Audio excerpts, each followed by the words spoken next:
know actually how I describe to our dear students, my guest, as without UGI, many things in the region would not be materialized, and without UGI, many anti-corruption efforts would not be implemented not only within the region, but in the world.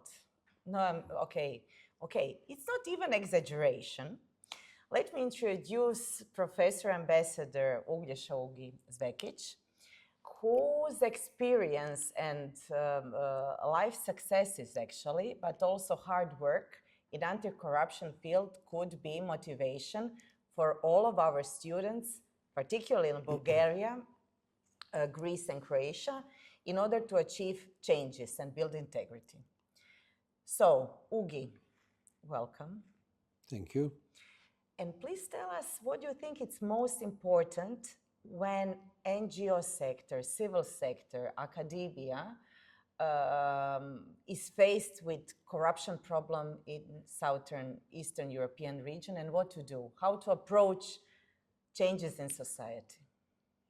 Well, thank you very much for this nice introduction. Maybe a little bit exaggerated, as you said, but I said a little bit, so a little bit. I'm keeping it. Now your question is rather complex. I don't have a straightforward answer to what needs to be done, but I think that the most important thing is that those people that are studying, observing, or criticizing phenomena of corruption need themselves to be not corrupted. And I think that's the most important thing.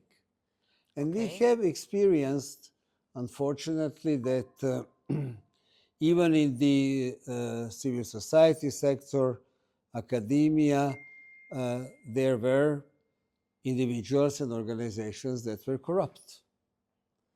And I really think that building up, first of all, personal integrity, but then organizational and professional integrity is the most important resilient factor against temptations of corruption. I tend to agree with you, because you can be the best possible scholar, but if you lack integrity, then your public role doesn't mean anything, and your desire to lead to the betterment of the world really will not manifest itself at all. But as also the expert who worked for UNODC, you were participating in creation of many international documents. So students usually mystify the process itself and does not understand the need to negotiate certain wording. Then later on, we discuss how to interpret certain treaty. What did creators think? Can you maybe make our students aware how the process goes, and what later is the intention of the convention when once it's ratified and it is enforced? What now? Yes, no, this is very interesting issue for discussion and I think explanation to students. We tend to think that national or international laws and conventions are the pure result of profound technical, legal analysis. True. But that is not so. While it may start at the drafting stage with legal analysis as a groundwork, later on in the process of negotiation, political interest factors become sometimes even more important.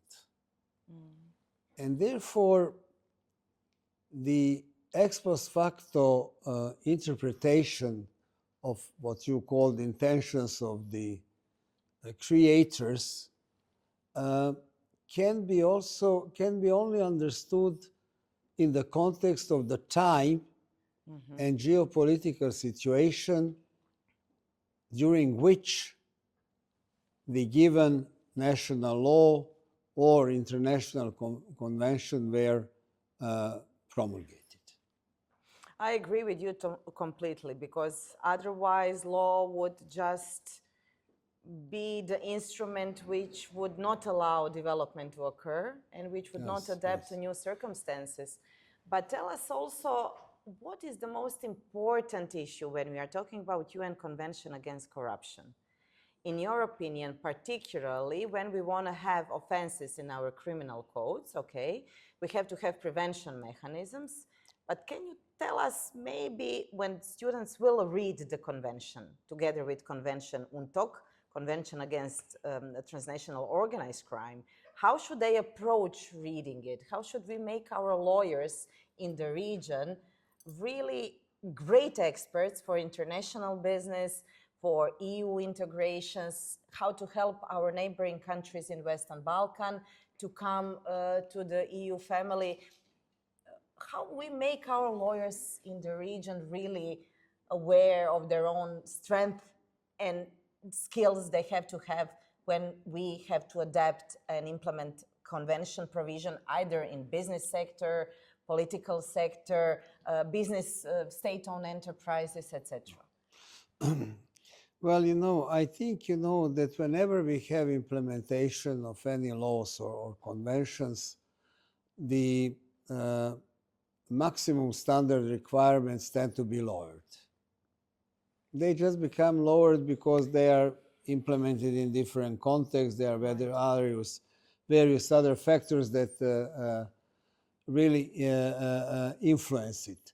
So I think my message to our colleagues, not only from our region, but all over the world, is that we need to strive towards the maximum standards. And if we strive towards the maximum standards, then we can keep up with their lowering in interpretation.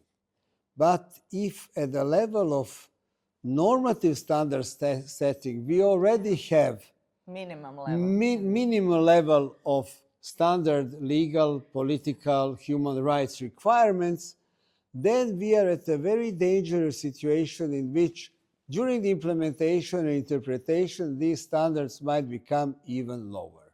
So striving for the maximum allows that in the interpretation and implementation, there might be certain setbacks, which I think are normal. I agree with you. So our students, especially when they finish law, but let's concentrate on the region. I'm not saying that it's not important internationally what we are talking, but let's concentrate particularly to our region, because sometimes our students think that they cannot change much, that their role is, you know, not that important in the system, which might be corrupt. But I agree, and I think that the message should be that they can change. That we expect them actually to be that change in the future when we are talking about standards. And, yeah, okay. Please.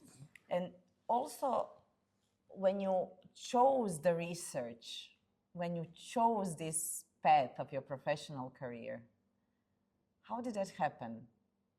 You mean myself? I mean yourself, so that they know kind of you ended up pretty high in international career.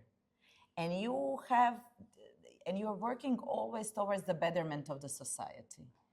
How did that happen? And is that linked to the region that you come from?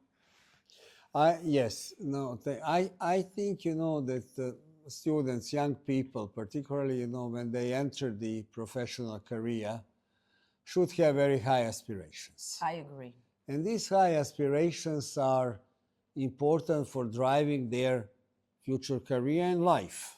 I think it applies to life as well as to the professional career. And I think that young people, but even, you know, not so young people, should always strive towards change. I think bringing about change is an ingredient that our professional life requires to have.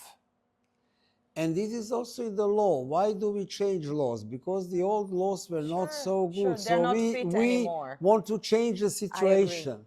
And therefore, the whole, I would say, calling of a lawyer or calling of a sociologist or psychologist is to change things for and better. think sometimes outside of the box And when it's must necessary. think outside of the box and must aspire toward betterment. And of course, you know, I think somehow I was always led with this critical insight into what we have in our society, in our region, in our particular country, and trying to change these things. But of course, there are different ways to change them. One can, you know, become very much revolutionary, or one can try to change them through the institutional framework. I agree. Right? Yeah. And I think, you know, keeping up high-level professional standards and professional integrity and identity is a prerequisite for making these changes within the institutional framework. I think that that's the perfect way to end this podcast. And thank you, Ugi, Ambassador Zvekić. It was my pleasure. My pleasure as well. Thank you.